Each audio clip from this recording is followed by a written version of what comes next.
In Ukuma, about 600 kilometers from Rwanda, we had the opportunity to talk with the Cardoso couple. We lived in Rwanda before moving here. We heard there was a great need in the area. We had the desire to move. So we first prayed to Jehovah and asked Him to help us. And then we had a family worship to talk about it together. We planned a trip with the children so they could see the territory where we were going to move. The children's reaction upon arriving in the territory was wonderful. They liked the territory. They loved it. This made us even more certain about moving there. Our life here in Ukuma is much different than in Luanda. Today, we have more time together, and the family is becoming more united. One of the greatest lessons Jehovah has given us is having the privilege of witnessing the growth in Ukuma and the way that people are embracing the truth. For example, just in our family, we are conducting over 46 Bible studies. Our children are happy because they get to help many people. We are seeing the progress of some of them. 3 are already publishers, aiming to get baptized, and many are attending meetings. It is a privilege to be used by Jehovah to help the people of Ukuma learn the truth.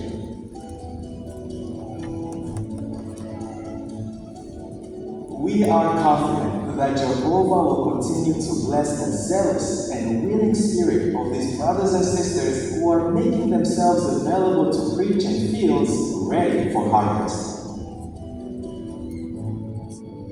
Very nice.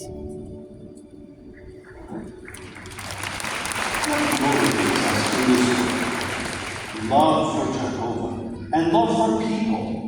We are privileged to be a part of this important, never to be repeated ministry. How can we show that it's important to us? Imitate Jesus. Preach to people wherever they may be. Look for opportunities to expand your ministry. And if one door closes, find another. That door might be right in your own country, as was the case for many during a recent campaign in Canada.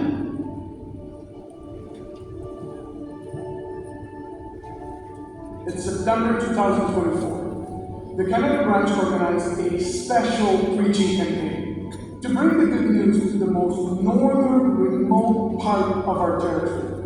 This would require willing brothers and sisters to travel long distances by plane, by boat, to meet people in villages who may have never spoken to Jehovah's Witnesses. What was the result? The main reason why we want to be in this northern campaign is because we really want to expand our ministry.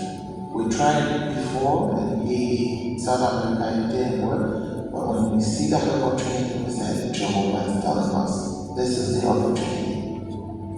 The biggest difference between Toronto and Yellowknife was the pace of life. So people are more laid back, they take the time to talk, they stop on the street and they have conversations. So it was easy actually to start conversations there. When you go to the ministry here in Toronto, you straight to the point. But there you have time to ask people questions and people open up. And we take the opportunity to share the good news with them. It helped me to share the image from the back of the Picture Life brochure, and it helps me to initiate conversation, which is not natural for me. And people took really the time to ponder the image. So all of a sudden they got very curious, and it was very easy to actually offer a Bible study to them. A good experience that we have at the Farmers Market. A sister gave a lady on JW card, and after that, when she went home, she went to the website and she called the sister. She said, "This is exactly what I was looking for." And they had an appointment the next day, and they still have a Bible study up until now. When I came back to Toronto, I definitely had a new perspective on the ministry and also the people I was preaching to. I feel like I can apply better what I learned at the meetings in starting conversations. And also I find that now I can see people just as lost sheep. They really need to hear the good news.